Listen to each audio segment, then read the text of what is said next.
inspired to be a journalist? Well, when I was little, maybe your age, maybe a little younger, I had a brother that went into the hospital for a few months, and I started writing a newspaper for him called the Home Herald to tell him all about the news that was happening at home. So I guess I decided to do that when I was little.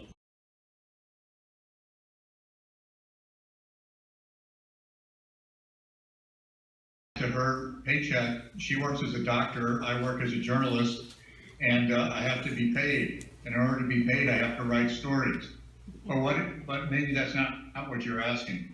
So what inspired me to write about self-driving cars is that I've always been fascinated by new technologies. I've covered new technology for a long time, and Our question we're trying to answer while we're doing all these pop dishes and interviewing you, we're trying to find how does perspective influence media? how does perspective influence media? Yes. Well, to help me answer that, maybe one or two of you could give your ideas first. Avery and Lainey, why don't y'all say something for us? I think it does because, like, if you're someone that thinks that, like, a self-driving car could be dangerous, then you're going to influence everybody else. But if you think that it's safe, you'll influence other people too. Good. So like you'll influence it on media. Yeah. Good. No, that helps. So what you're learning is really important, that in journalism, this applies to a lot of parts of life, but in journalism, that the perspective you bring to it does influence the message you deliver. That's true. So it's important, if you want to be a journalist, to try to be as objective as possible, and at the same time, tell a good story. There's a lot of places out there on the internet that aren't very objective, but if you try to keep your mind open and fair and try to tell all sides of the story as long as all sides are true, then I think that people can thrive at their own opinions in a way that matters. So it's good when you ask my perspective about self-driving cars. That's not just based on, I do have an opinion, but it's not based simply on my feeling.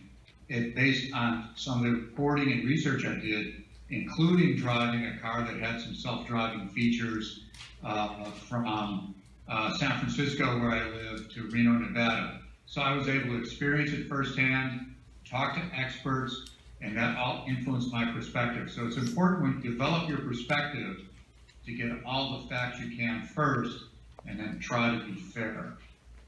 Does that help? Yeah. Well, we actually have a few more questions for you. Okay? No, I have two. Go ahead. Okay.